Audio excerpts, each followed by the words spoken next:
다 같이 찬송 539장 부르겠습니다. 539장입니다.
묵상 기도 드림으로 주일 일부 예배 시작하겠습니다.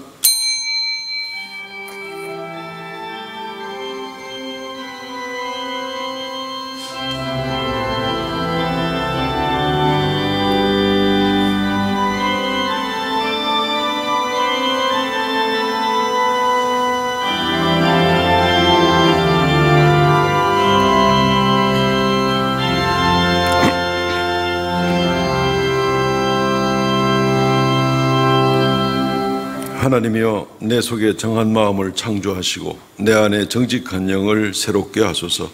나를 주 앞에서 쫓아내지 마시며 주의 성령을 내게서 거두지 마소서. 주의 구원의 즐거움을 내게 회복시켜 주시고 자원하는 심령을 주사 나를 붙드소서. 주 하나님 은혜를 감사합니다. 우리를 구원하실 뿐만 아니라 눈동자같이 지켜주시고 늘 동행하여 주시는 은혜를 감사하옵나이다.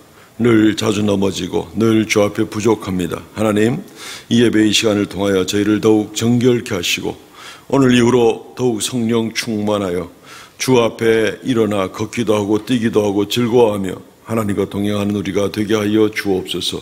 어두운 세상 가운데 살면서 주의 빛을 비추는 저희가 되게 하여 주시옵소서. 감사 찬송을 돌려옵나이다. 예배의 시종을 주 앞에 맡기옵고 예수님 이름으로 기도하옵나이다. 아멘.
전능하사 천지를 만드신 하나님 아버지를 내가 믿사오며 그 외아들 우리 주 예수 그리스도를 믿사오니 이는 성령으로 잉태하사 동정녀 마리아에게 나시고 본디오 빌라도에게 고난을 받으사 십자가에 못 박혀 죽으시고 장사한 지 사흘 만에 죽은 자 가운데서 다시 살아나시며 하늘 오르사 전능하신 하나님의 우편한 자 계시다가 저리로서 산자와 죽은 자를 심판으로 오시리라.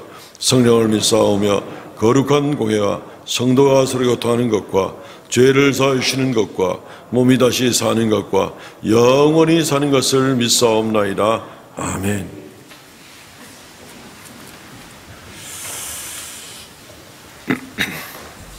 교동문 23번 시편 43편 말씀을 교도하겠습니다. 교동문 23번입니다. 하나님이여 나를 판단하시되 경건하지 아니한 나라에 대하여 내 송사를 변호하시며 주는 나의 힘이 되신 하나님이시거늘 어찌하여 나를 버리셨나이까.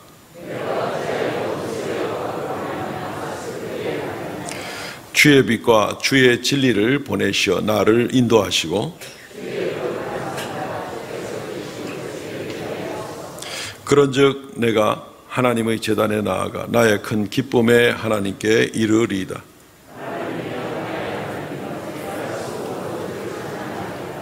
내 영혼아 내가 어찌하여 낙심하며 어찌하여 내 속에서 불안해하는가.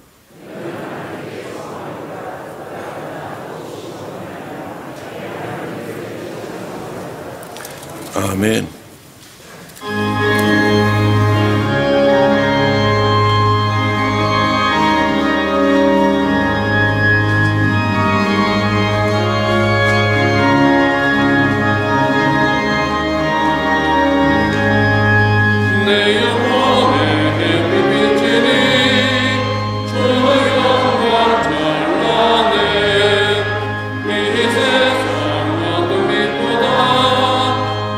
이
올해 아름다운 햇살과 따스함을 주신 하나님, 이 좋은 계절에 주님 앞에 나와 감사와 찬양을 돌립니다.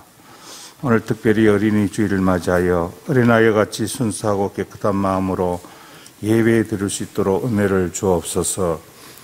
하늘나라는 어린아이와 같은 자들의 것이라고 말씀하신 주님, 뒤돌아보니 저희들은 주님의 자녀로서 순수함을 잃어버리고 거짓과 오만으로 살았습니다.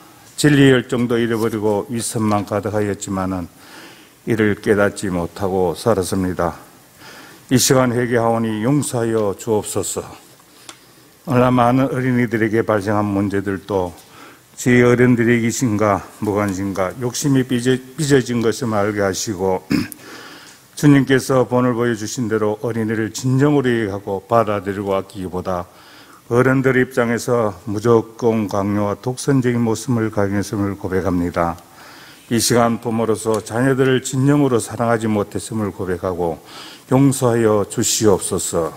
사랑이 많으신 주님, 삼성교회에 속해 있는 어린이들뿐 아니라 이날이 세계에 있는 모든 어린이들을 기억하셔서 어두운 세상에 물들지 않고 정직하고 순전하게 자랄 수 있도록 믿음의 자녀로 불러주시옵소서. 이 어린이들이 세상을 밝게 비추는 진리의 등불이 되게 하시고 세상에서 불의와 타일지 않고 하나님을 잘 섬기는 자녀로 믿음이 좋은 일꾼으로 인도하여 주시옵소서. 특별히 어린 자녀들을 양육하는 부모들도 붙들어 주시고 살기조차 힘든 어려운 환경이라도 더 많이 사랑해 가시고 책임을 다할 수 있도록 은혜를 주옵소서. 어린이 주일로 기념하는 드리는 이 예배가 단순히 기념으로 끝나는 예배가 되지 않게 하시며 끝까지 어린아이께 사랑을 주시는 주님의 마음을 깊이 새기는 복된 시간이 되게 하시옵소서.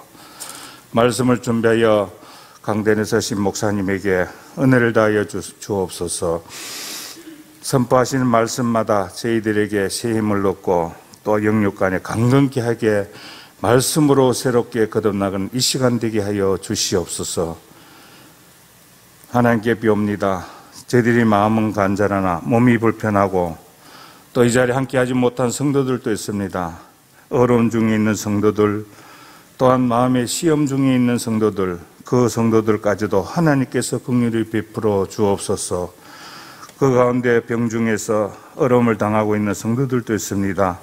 하나님께서 깊이 사랑하여 주시고 그 병매에서 잘 이겨낼 수 있는 힘을 함께 허락하여 주옵소서. 찬양으로 하나님께 영광을 돌립니다. 이 찬양이 성도들에게 은혜의 시간이 되며 수고하는 찬양대 위에 복으로 갚아 주옵소서. 이 예배를 하나님께서 끝까지 주관하여 주시옵기를 간절히 빌고 원할 때 예수 그리스도의 이름으로 기도하옵나이다. 아멘.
할렐루야, 감사합니다.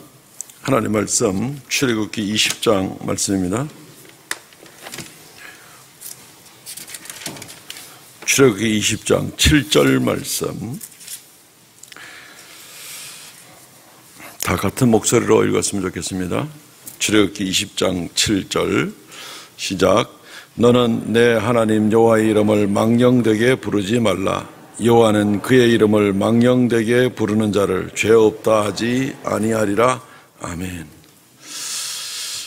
예, 시간 이 말씀 제 상계명에 있는 말씀을 놓고 하나님의 이름을 거짓으로 부르지 말라라는 제목으로 말씀을 증거하겠습니다.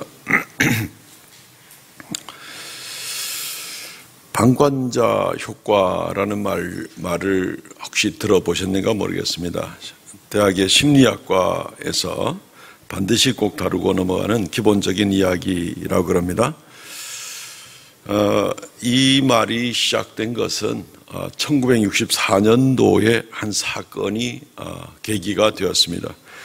그해 3월 13일 새벽 일찍 3시 몇 분쯤에 28살 먹은 그 제노비스라는 미국 뉴욕에 사는 어떤 여인으로 말미암아 생긴 일입니다. 그 이른 새벽 시간에 자기 아파트로 들어가자마자 이 여인은 이제 칼에 찔리게 되었습니다.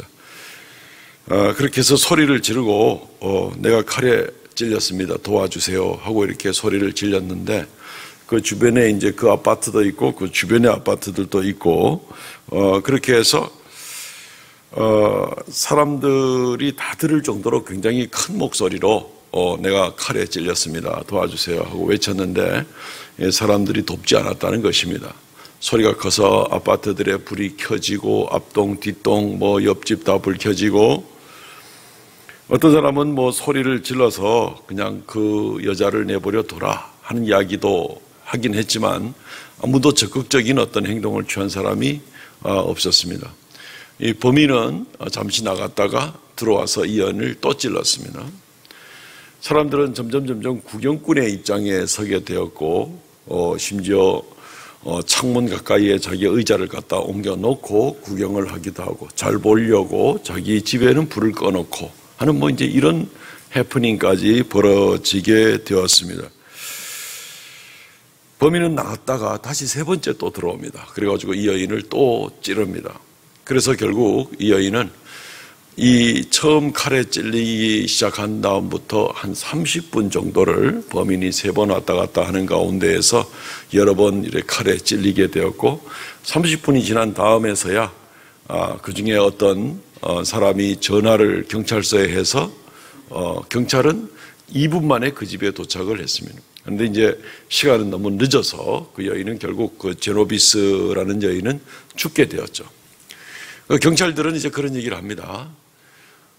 조금만 일찍 누가 전화를 해줬으면 됐는데 살릴 수가 있었는데 3번이나 와서 여러 차례 이 여인을 칼로 찌를 동안에 사람들이 아무도 적극적으로 나서지 않고 그리고 나서 제일 나중에 전화를 뒤늦게라도 했던 사람한테 경찰이 이렇게 물었습니다. 왜 좀 일찍 전화를 하지 않았습니까? 라고 이야기를 하니까 이분이 하는 소리가 이제 그런 얘기였습니다.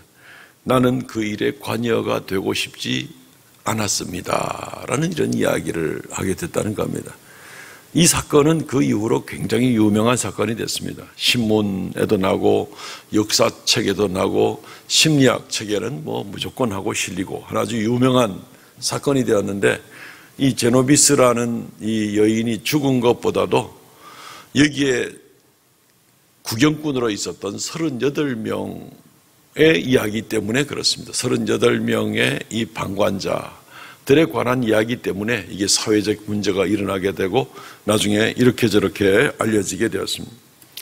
그래서 결국 이 사건을 방관자 효과라고도 하지만 이 제노비스라는 여자의 이름을 따서 이 제노비스 신드롬이다 이런 얘기를 하기도 합니다. 아마도 이게 미국 뉴욕이었으니까 거기에 있는 38명 중에 절반 이상은 그리스도인이다라고 이야기를 하는 사람들이었을 텐데, 이 사건을 보게 되면서 도대체 그때 거기에 있었던 그리스도인이라는 사람들은 어떤 사람들이었을까라는 그런 생각을 해보게 됩니다. 이름만 그리스도인이고 실제적으로는 생명을 귀중히 여기지도 않고 하나님의 공의를 귀히 여기지도 않고 하나님을 두려워하지도 않는, 그냥 한 이웃이 칼에 찔려서 반복적으로 찔려 죽는 그 현장을 목격하면서도 아무 행동도 하지 않는 그런 이름뿐인 그리스도인이 아닌가라는 이제 그런 생각을 우리가 가져보게 되는 겁니다. 이름은 하나님의 자녀라고 이름을 가지고 있고, 우리가 어디를 가든지라도 우리는 그리스도인이라는 이 타이틀이 붙어가지고 뗄래야 뗄 수가 없는 그런 지경인데, 우리의 모든 삶을 다른 사람들이 다 보고 있는 그러한 이 사회 속에 우리가 살고 있을 때 우리가 하나님께 예배하는 것, 아니면 하나님이 개입하고 싶은 일에 대해서 우리가 방관자 같은 그런 마음으로, 그런 입장에서 나는 모르겠다, 그 일에 끼고 싶지 않다 라는 그런 입장에 있게 될 때에 우리 아버지 하나님께서 얼마든지 욕을 먹고 그 영광이 가려지는 일이 아닌가. 오늘 어린이 주일이라고 해서 특별히 어린이에 관한 그런 말씀을 준비한 건 아닙니다. 십계명을 계속 살펴보고 있는 가운데 있는데, 그러나 적어도 한 가지는 생각해 볼 수가 있을 것 같습니다. 우리 자녀들이 뭘 보고 배우겠는가? 부모들이 아야 그거 개입하지 마, 그거 괜찮아, 그거 네 일 아니면 괜히 그 봉변 당할 수 있어 하는 이런 모습을 보고 만약에 배우면 자녀들은 아마 아무것도 배울 것이 없을 겁니다. 우리의 진정한 예배자의 모습, 진정한 예배자의 모습, 이것만이 우리의 자녀들을 제대로 양육할 수 있는 바로 그런 방법이 아닌가 하는 생각을 해보게 되는 것이죠. 혹시 우리는 예배 현장에서마저도 방관자 같은 모습으로, 예배를 구경하는 모습으로 하는 어떤 그런 모습으로 있지는 않는지 하는 모습도 생각해 보아야 되겠습니다. 여기에 하나님의 임재가 있고 성령의 역사가 있고 내 인격이 여기에 개입이 되고 막 적극적으로 뜨거운 역사가 일어나는 그런 현장이 아니라 그냥 팔짱 끼고 멀찌감치서 그냥 휴대폰 보다가 적당히 한 번씩 앞에 쳐다봐 주고 하는 그런 그 구경꾼 같은 그런 입장으로 우리가 예배에 참여하는 모습이라면, 예배 현장마저 방관자라고 하면은 우리는 세상에 나가서 방관자 그 이상이라고 될 수밖에 없는 것이죠. 어쨌든 오늘 이런 모습을 우리가 좀 생각하면서 제 상계명을 좀 생각해 보기를 원합니다. 이름만 그리스도인, 내 필요할 때만 하나님 찾는 형식적인 그리스도인, 그런 그리스도인이 아니라 여호와의 이름을 망령되이 일컫지 말라, 이게 상계명인데, 하나님의 이름으로 살아가는 우리가 말로만, 입으로만이 아니라 뼛속까지 그리스도인이 되는 그런 모습이 되어야 이게 진정한 예배가 되고 계명을 지키는 자가 되지 않겠는가 하는 모습을 우리가 생각해 보게 되는 것입니다. 상계명의 뜻을 먼저 좀 잠시 생각해 보고 성경에 나오는 몇 가지 예를 통해서 이 세 번째 계명을 우리가 어떻게 지키고 나갈 것인가, 무엇을 조심해야 될 것인가를 묵상해 보도록 하겠습니다. 상계명의 뜻은 내 하나님 여호와의 이름을 망령되게 부르지 말라. 여호와는 그의 이름을 망령되게 부르는 자를 죄 없다 하지 아니하리라. 이 번역에 좀 애매모호한 낱말들을 사용하는 것 때문에 상계명에 우리에게 잘 부딪혀 오지 않는 이제 그런 모습을 보게 됩니다. 하나님의 이름을 도대체 어떻게 하면 우리가 망령되게 부를 수 있다는 말인가? 노망이 들어가지고 정신없는 소리를 해야 되는가? 아니면 그냥 앞뒤가 서로 안 맞는 소리만 하고 있으면 이게 망령된 소리인가? 적어도 국어 사전에 의해서 망령되다는 말은 그런 두 가지 뜻이 있습니다. 노망이 들었든지 앞뒤가 안 맞든지. 근데 이 말은 실제적으로 히브리어 원어로 보게 되면 이 말은 무슨 뜻이냐면 거짓되게 부르지 말라라는 뜻입니다. 별로 어려운 말도 아닙니다. 거짓되게 부르지 말라. 하나님을 거짓되게 부르지 말라. 아마 그 말은 몇 가지를 포함할 수가 있을 겁니다. 위선적으로 부르지 말라. 앞뒤가 안 맞는 식으로 하지 말라.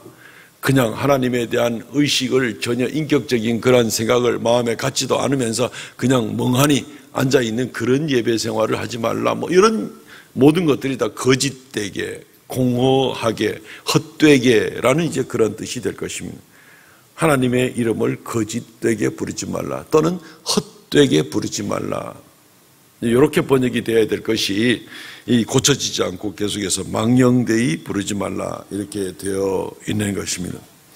마음에도 없으면서 하나님을 두려워하지도 않으면서 하나님을 경외하지도 않으면서 예배하는 자리에 앉아 있을 때에 그것은 벌써 처음부터 하나님을 거짓되게 부르는 그런 모습이라고 볼 수가 있습니다. 성경에 이 몇 가지 구체적인 예를 보게 됩니다. 알고 보면은 이 3계명을 어기는 일들, 하나님을 거짓되게 부르는 일들이 우리의 일상생활 가운데 굉장히 많습니다. 그리고 이것은 애매모호한 계명이 아니라 아주 구체적이고 우리가 쉽게 빠질 수 있는 그러한 함정에 빠질 수 있는 그런 요소들이 이 3계명에 관계된다는 것을 우리는 알게 될 것입니다. 위선적이고 거짓된 그러한 예배, 위선적이고 거짓된 그런 우리의 신앙생활, 이것은 바로 하나님의 이름을 거짓되게 부르는 것입니다. 사무엘하 11장 4절 말씀에 보면 다윗이 전령을 보내어 그 여자를 자기에게로 데리고 오게 하고 그 여자가 그 부정함을 깨끗하게 하였으므로 더불어 동침함에 그 여자가 자기 집으로 돌아가니라. 다윗은 왕이었습니다. 어떤 여인이 목욕하는 것을 보게 되었습니다. 자기 신하의 부인이었습니다. 우리아의 아내 밧세바라는 여인이었습니다. 유대의 전통과 규례에는 여인이 이제 생리가 마치게 되면은 정결 예식을 하게 됩니다. 목욕이라는 걸 통해서. 그러면 다시 이제 남편과 함께 동침할 수가 있게 되는 그런 규례가 구약 성경에 있습니다. 다윗이 여기 사람을 보내어서 이 여인을 데리고 오게 합니다. 그러면서 거기 하는 말이 이 여인이 정결케 되었으므로 동침하고, 얼핏 보면은 하나님의 율법을 지키는 것 같은 그러한 모습이 나옵니다. 그런데 이것은 율법을 엄청나게 어기는 그런 일이죠. 자기 아내가 아니잖아요. 자기 부인이 아니죠. 이 여인은 다윗이 왕이 오라 하니까 이제 왔고, 그래서 같이 죄를 짓게 된 그런 모습을 보게 되는 것입니다. 하나님의 말씀을 교묘하게 비틀어 가지고 자기가 지금 끔찍한 죄를 저지르면서도 마치 율법을 잘 지키는 것처럼 왜곡을 하고 그렇게 위선적으로 나가는 그런 모습을 보게 되는 겁니다. 거짓이죠. 처음부터 끝까지 철저하게 거짓에 빠졌던 다윗의 모습을 보게 되는 겁니다. 나단 선지자로 말미암아 심각하게 책망을 듣습니다.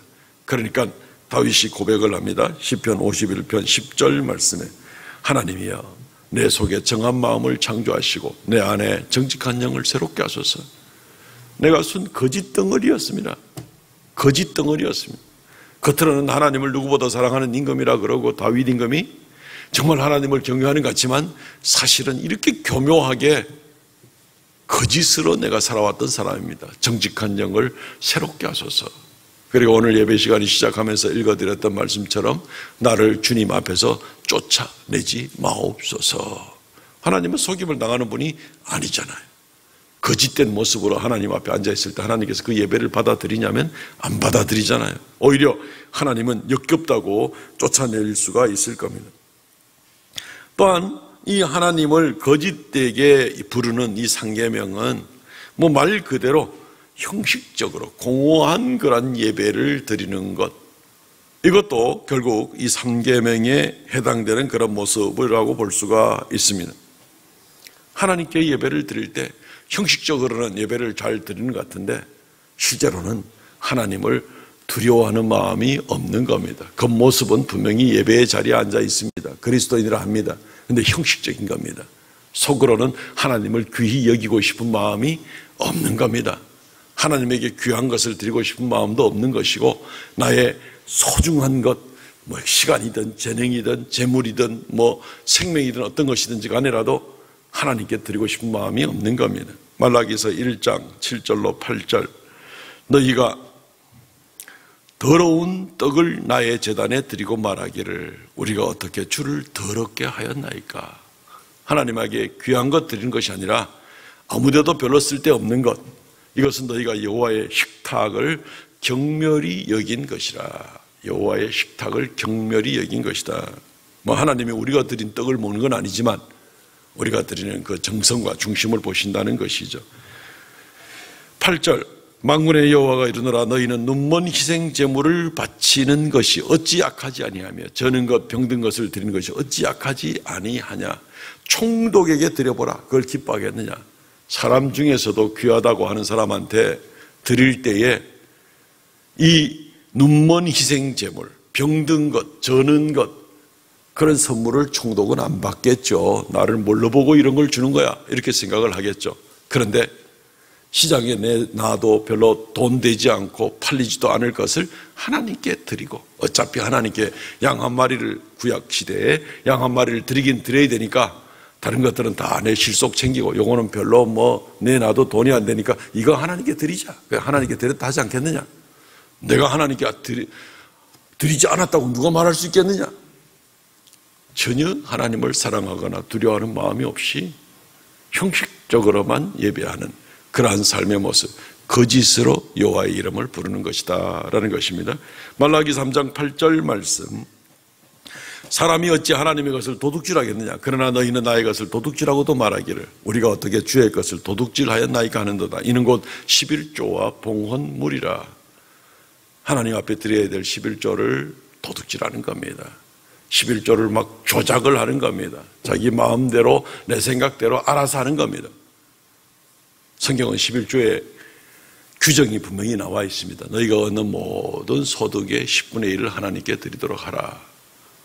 내가 내 생각대로 내 마음대로 11조를 정하고 또는 안 하고 하는 이런 모습을 보게 될 때 하나님의 말씀은 별로 신경도 쓰지 않고 하나님께 드리는 건 아까워하면서 그러면서 내가 하나님을 잘 믿는 사람이다 이렇게 인정을 받기를 원할 때에 거짓된 예배라는 것입니다. 하나님과 전혀 인정받을 수 있는 어떤 그런 예배의 모습이 아니라는 겁니다. 신약 성경에는 심지어 아나니아와 삽비라라는 사람의 이야기도 나오죠. 사도행전 5장에 사람들한테 인정받고 싶습니다.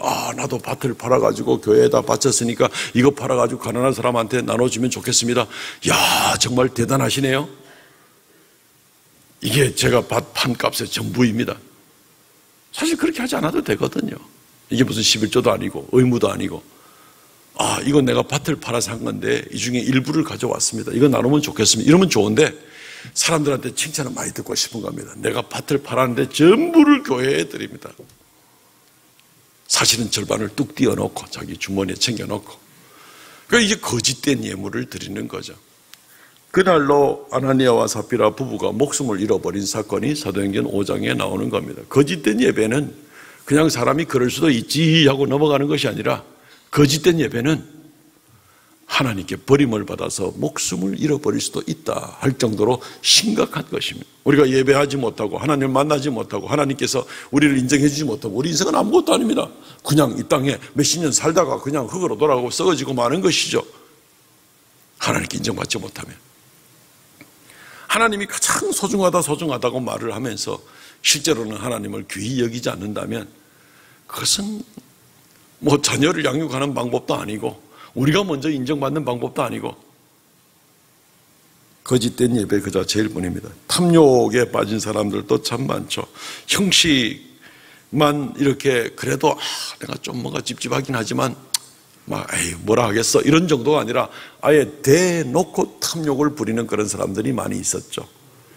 예수님께서 예루살렘 성전에 들어갔을 때 노끈으로 채찍을 만들어 가지고 짐승을 쫓아내고 환전상들을 둘러엎고 하는 그 사건을 한번 생각해 보시기를 바랍니다.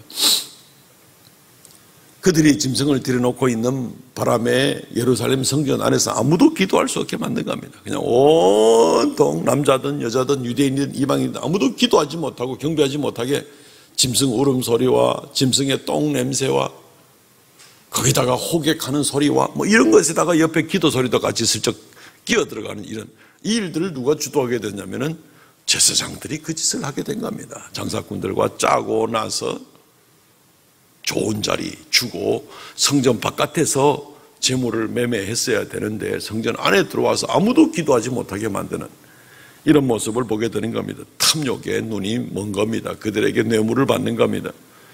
그러니까 하나님 앞에 이 풍성의 예배를 이 많은 사람이 모여서 예배를 드린 거 아니냐, 예루살렘 성전에 모여서 이렇게 하고 있지만 그들은 하나님에게는 아무 상관이 없습니다. 아무 관심이 없습니다. 그냥 어찌하든지 더 많은 장사꾼을 끌어들여서 어찌하면 내가 돈을 더 많이 받을 수 있을까, 거기에밖에 관심이 없는 그런 제사장들이었습니다.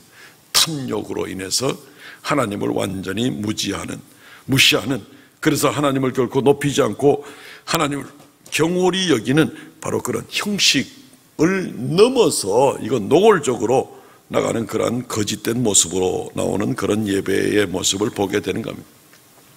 하나님의 이름을 거짓되게 부르는 것은 또한 어떤 모습이 있는가 하면은 마음에 없는 하나님 예배입니다. 다 그게 비슷할 수는 있습니다만은 실제로 성경에 나오는 예들을 일부러 하나씩 들어드리는 것은 그 사이에 또 조금씩 차이가 나는 부분들이 있기 때문에 마음에 없습니다. 내가 누구 것을 뺏은 것도 없고 누구 앞에 뭐 이런 것도 없지만 하나님에 대해서 여지껏은 좀 악한 의도를 가지고 탐욕을 가지고 또는 잘 보이려고 자랑하려고 하는 그런 모습이었다면 그런 건 아닌 것 같은데 뭔가 모르게 그냥 별 생각 없이 앉아있는 예배, 중언부언하는 기도의 예배 시간에 앉아있지만 하나님에 대해서는 별 생각을, 그렇다고 내가 누구한테 특별히 인정받고 누구한테 특별히 자랑하고 큰소리 치려는 건 아닌데 그렇다고 해서 마음속에 하나님도 별로 의식하지 않고 있는 그런 예배, 이런 것들은 바로 중언부언하는 기도의 예배라고 볼 수가 있습니다. 비인격적인 예배다, 이렇게 이야기를 할 수가 있을 것 같습니다. 마태복음 6장 7절 말씀에 너희는 기도할 때 이방인과 같이 중언부언하지 말라. 그들은 말을 많이 하여야 들으실 줄 생각하느니라. 우리가 사람을 만날 때라도 좀 어려운 사람, 좀 존귀한 사람을 만나게 되면은 정신 바짝 차리고 이렇게 준비하고 또 무슨 말을 할까 하고 생각하면서 만나는데 천지 만물을 창조하신 하나님을 만나면서도 그냥 아무 생각 없이 그냥 교회 문지방만 밟고 넘어오는 그런 일들이 얼마든지 있다는 겁니다. 이방인들이 중언부언한다는 얘기는 이방인들은 자기들이 무슨 소리 하는지도 모릅니다. 누구한테 기도하는지도 모릅니다. 자기들이 기도하는 그 신이 어떤 존재인지도 모릅니다. 그 신이 뭘 해줄 수 있는지도 모릅니다.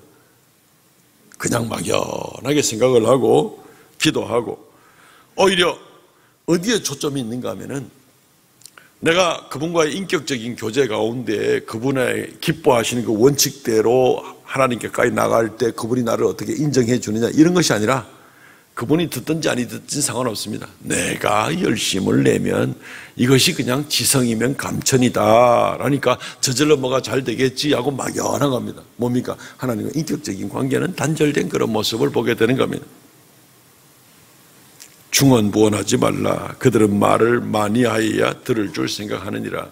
기도의 응답이라는 것이 하나님이 나를 불쌍히 여겨주시고 내가 낮아지는 가운데 하나님께서 나를 후대해 주시는 그 가운데에서 기도 응답이 이루어지는 관계가 아니라 그냥 내가 자리에 앉아있고 말을 많이 하고 뭐 내가 몇십 년 동안 교회 다녔고 이러니까 저절로 다 잘 될 거 아니겠는가?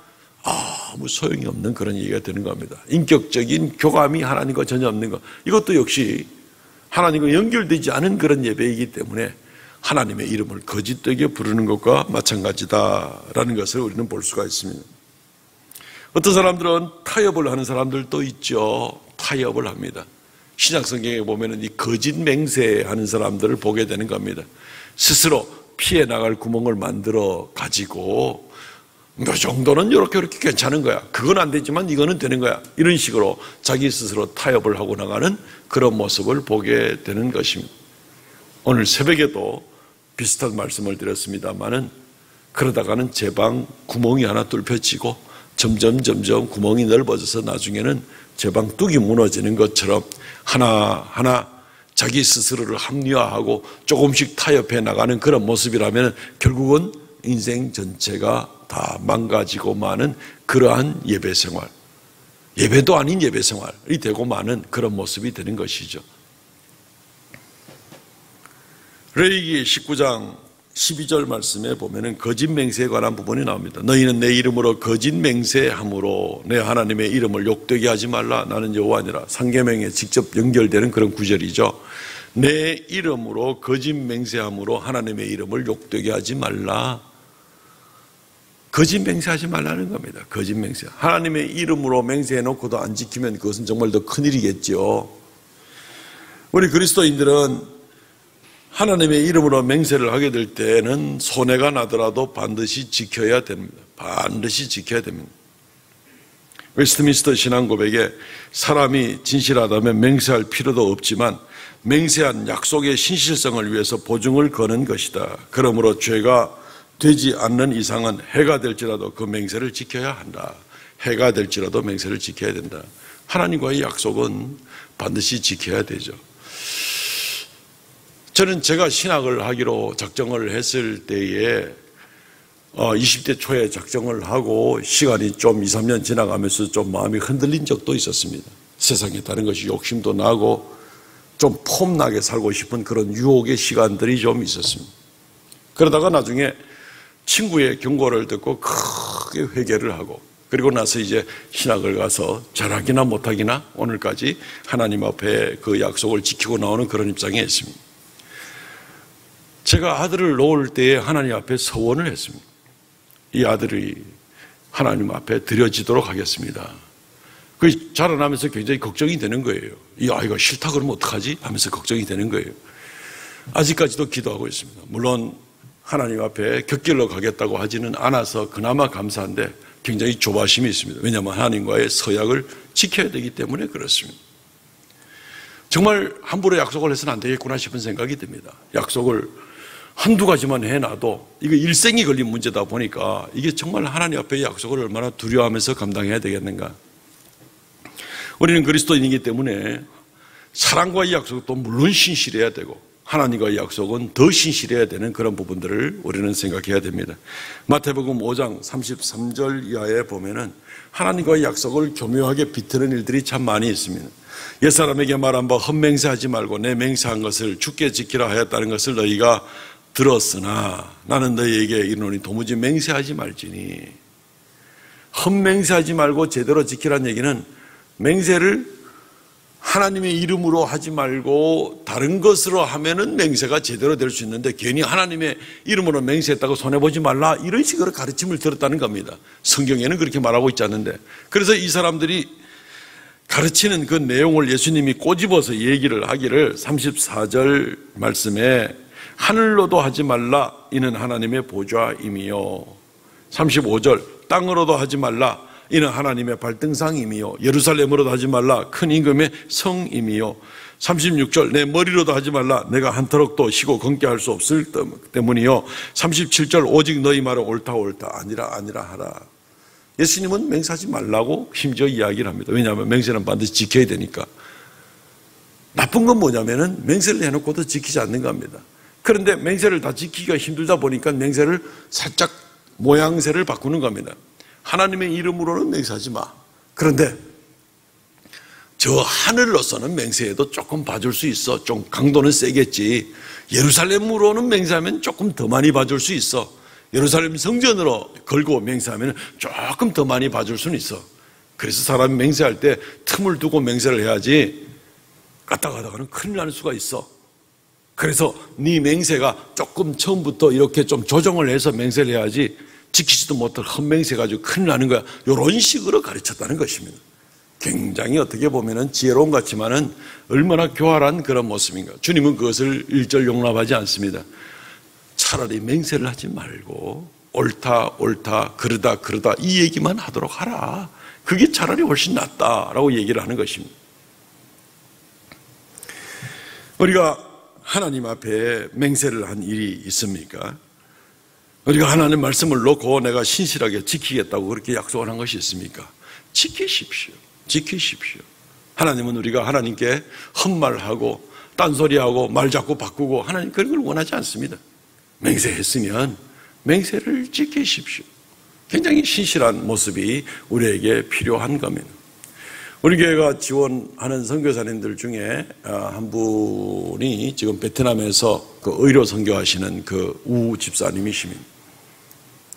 우리 선교팀들이 가서 만나보기도 했는데 이분이 이제 처음에 의대 시험을 치려고 할 때 하나님께 맹세를 했습니다. 하나님, 나를 의대에 보내주시면 제가 나중에 선교사로 나가겠습니다.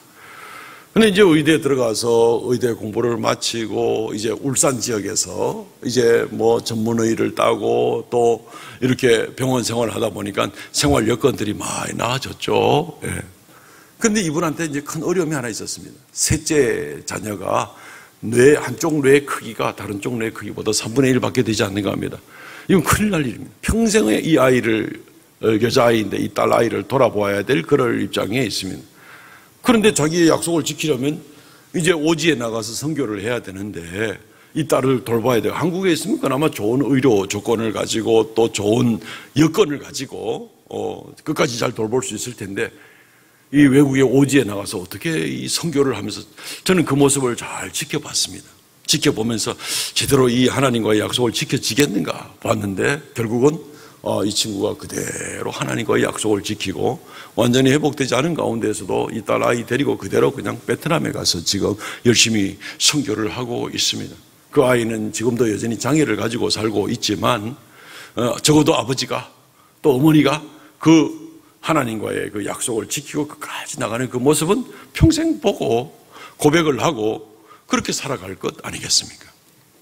우리는 이런 모습들을 좋은 예들도 얼마든지 있습니다. 그러나 그냥 교묘하게 말 요렇게 저렇게 틀어가지고 하나님 앞에 마치 다른 사람들마저 속아주기를 바라는 그런 모습은 그것은 용납되지 않는 그런 일이라는 것입니다. 거짓 맹세. 그리스도인들의 삶 자체가 거짓이 되거나 그런 모습이 돼가지고는 안 되는 것이죠. 이런 것들이 전부 다 하나님의 이름을 거짓되게 부르는 것에 걸리는 겁니다. 제3계명은 우리에게 뭐 아리송하거나 애매모호하거나 그런 계명이 아닙니다. 너무너무 구체적이고 아주 진실하고 하나님 앞에 정말 이것 피해갈 수 있는 방법이 없는 정말 우리가 인격적으로 부딪히면서 지키고 나가야 될 그런 계명이 바로 상계명이 되는 것입니다. 말씀을 맺겠습니다. 하나님 앞에 어떻게 예배할 것인가, 어떻게 예배하는 삶을 살 것인가. 우리가 그리스도인이라는 이름을 가지고 산다면 우리가 하나님 이름을 큰 소리로 부르든지 안 부르든지 간에라도 우리는 그리스도인이다, 그리스도의 사람이다, 하나님의 사람이다 라는 것을 벗어날 수 없을 텐데 우리의 세상 가운데서 비춰지는 그 모습이, 삶의 현장에서 비춰지는 모습이 하나님의 이름을 거짓되게 부르는 자가 아닌 이런 삶의 모습으로 분명히 드러나고 있는가 하는 것을 우리는 깊이 생각해야 됩니다. 그리스도인들은 거짓이거나 위선이거나 악함으로거나 또는 사람들 앞에 잘 보이려고 한다든가 아니면 아무 인격적 교감이 없이라든가 그렇게 우리가 살아가는 것이 아닙니다. 뭐 망령되이 내가 무슨 소리 하는지도 모르고 뭐 이렇게 나가는 게 아닙니다. 이 말씀을 주신 것은 하나님께서 이스라엘 백성이 출애굽하고 나왔을 때에 시내산에 이르렀을 때 아주 긴장감 가운데 나왔을 때 이 출애굽한 지 2달밖에 안 됐을 때 앞으로 어떻게 살아갈까 하고 초긴장 가운데 하나님 말씀에 귀를 기울일 때 이 말씀을 주시는 겁니다. 뭐 정신없는 가운데 주신 말씀이 아니라는 것이죠. 앞으로 우리가 예배하면서 하나님 섬길 때 어떤 모습을 가지고 살 것인가, 긴장감 가운데 거짓되이 하나님을 부르지 말고 우리의 예배가 진리와 성령 가운데 정말 진지한 모습으로 공예배 시간이나 개인적인 삶의 현장에서나 하나님을 정직하게 드러내는 그런 우리 모두가 되시기를 주의 이름으로 축원드립니다. 아멘. 이 시간 통성으로 같이 한번 기도하겠습니다. 오늘 말씀을 생각하면서 하나님 우리의 믿음 생활을 진실되게 하옵소서. 우리의 예배가 진실되게 하옵소서. 하나님 앞에 서는 날 그날을 준비하는 우리가 되게 하여 주옵소서. 통성을 같이 한번 기도하겠습니다. 주 하나님 은혜를 감사합니다. 이 시간 아버지의 말씀을 묵상하면서 아버지 앞에 드려지는 귀한 여러 가지 참으로 성경의 예들을 보면서 우리가 얼마나 교만하게, 교활하게, 악하게, 거짓되게, 헛되게 비인격적으로 아버지 하나님 공허하게 예배를 드릴 때가 얼마나 많은지를 다시 한번 살펴보게 되었습니다. 아버지 하나님 긍휼을 더하여 주시고 우리의 중심이 진실된 모습으로 아버지 앞에 나가도록 은총 더하여 주시옵소서. 하나님 앞에 서는 날 참으로 주 앞에 내가 진정과 신령으로 예배하다가 주께 나왔다는 고백을 드릴 수 있고 참으로 진리와 성령으로 예배하다가 주 앞에 나왔다는 것을 온전히 고백할 수 있는 그런 우리가 되게 하여 주시옵소서. 주여 긍휼을 더하여 주시기를 원합니다. 오 주 하나님, 참으로 우리의 예배가 진실되게 하여 주시옵소서. 아버지 앞에 온전하게 하여 주시옵소서. 주의 계명을 드렸고 떨림으로 지키다가 주 앞에 나가 주 앞에 칭찬 듣는 우리 모두가 되게 하여 주시옵소서. 진실되게 하여 주옵소서. 진실되게 하여 주시옵소서. 거짓되지 아니하게 하여 주시옵소서. 긍휼을 베풀어 주시옵소서.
주님, 진심으로 주의 이름을 부르고 주의 자녀답게 이 땅을 살아가는 우리가 되게 하여 주시고 우리의 연약함을 긍휼히 여겨 주셔서 진리의 성령으로 늘 우리에게 충만하게 하여 주옵소서. 이 시간 아버지 앞에 모든 것의 주인이 주님이심을 고백하면서 11조의 예물, 감사의 예물, 정한 예물 드리오니 주님께서 받으시고 기뻐하시며 주의 영광, 이름, 존귀 크게 나타나는 귀한 역사, 생명의 역사 나타나게 하여 주옵소서. 드린 손길마다 주께서 그 믿음을 보시고 범사의 복을 더하여 주시고 동행하여 주시옵시고 주님께서 인정하여 주시옵소서. 이 시간 주의 말씀 앞에 온 성도들이 머리 숙였습니다. 하나님께서 함께하여 주시어서 악한 영이 우리를 조금 더 틈타지 못하게 하시고 오직 진리의 영을 쫓아서 하루하루 담대하게 주의 허락하신 계명을 쫓아나가는 우리가 되게 하여 주옵소서. 무엇보다도 오늘 어린이 주일입니다. 주여, 우리 어린 자녀들이 부모의 진실된 믿음의 모습을 보고 믿음이 아름답게 자라나게 하여 주시오며, 아버지 하나님, 저들의 세대에도 여전히 하나님의 능력의 역사, 성령의 충만케 하심의 역사가 나타나게 하여 주셔서 아버지 하나님, 저들의 삶이 변화되고 지역사회가 변화되고 대한민국이 변화되고 온 세계가 변화되는 놀라운 역사가 저들의 세대에 계속 일어날 수 있도록 은혜에 더하여 주시고, 우리 어린 자녀들이 진리의 영 가운데 굳게 붙잡혀서 성장하는 가운데 오직 하나님의 인도를 받고 하나님의 도움을 받아 하나님의 신실한 일꾼으로 멋지게 자라나는 귀한 우리 자녀들, 또 다다음 세대들 다 되게 은혜 더하여 주시옵소서. 감사와 찬송을 돌렸고 예수님 이름으로 기도하옵나이다. 아멘. 지금은 우리 주 예수 그리스도의 은혜와 아버지 하나님 극진하신 사랑과 성령의 교통하심과 새롭게 하심에 놀라우신 은혜의 역사가 다윗이 고백한 참으로 진리의 영이 내게 떠나지 아니하는 그 두려움을 가지고 고백하고 죽게 나가는 귀한 성도들에게 영원토록 함께 있을지어다. 아멘.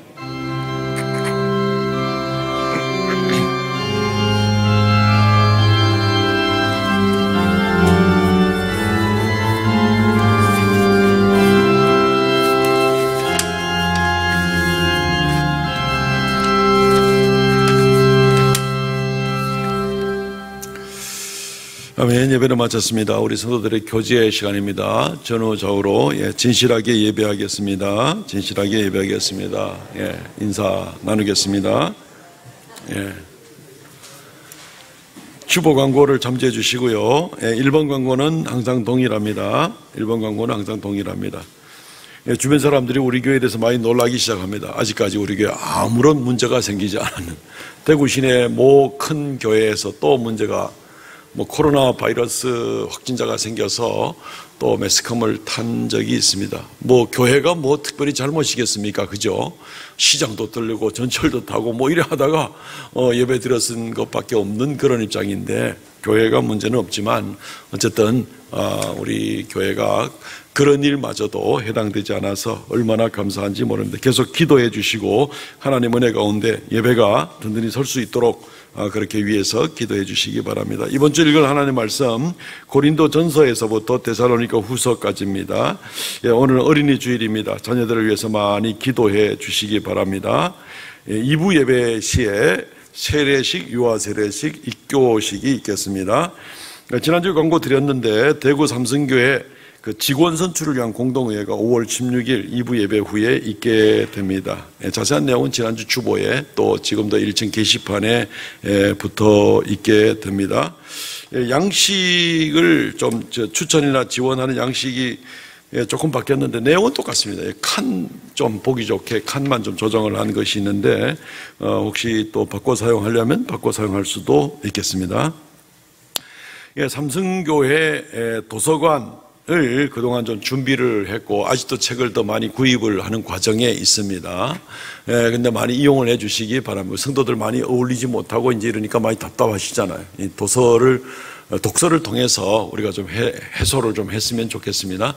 교육관 2층에 우리 원로 목사님이 기증한 책 중심으로 해서 도서관이 준비되었고 그 중에 한 부분을 교체를 하게 되었습니다. 아주 오래된 책들을 새로 나오는 우리 성도들이 읽기 좋은 책들로 교체를 제법 많이 해놓았습니다.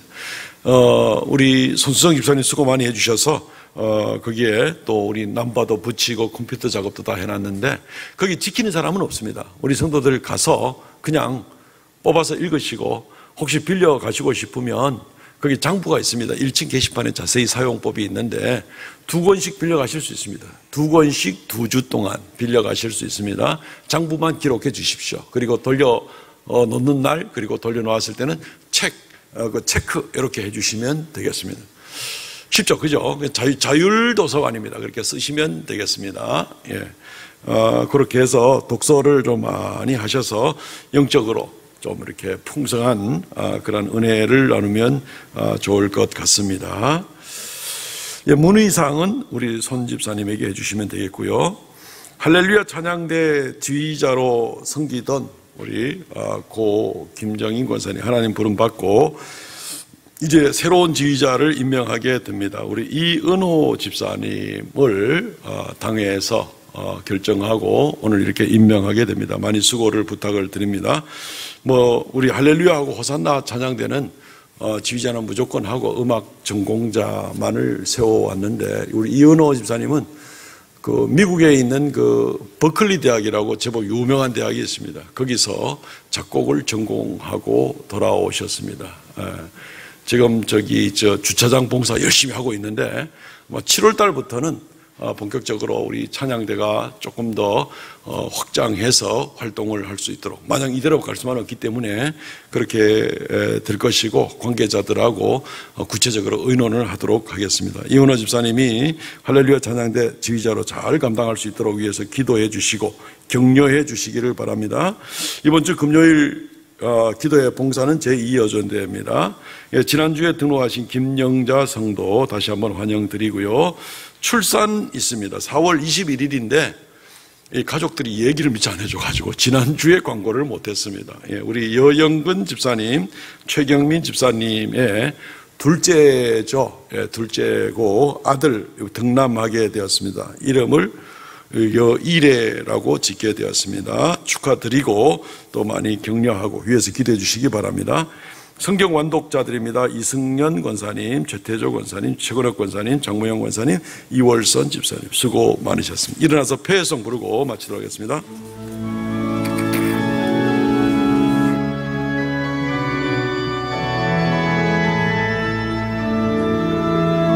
감사하신 하나님,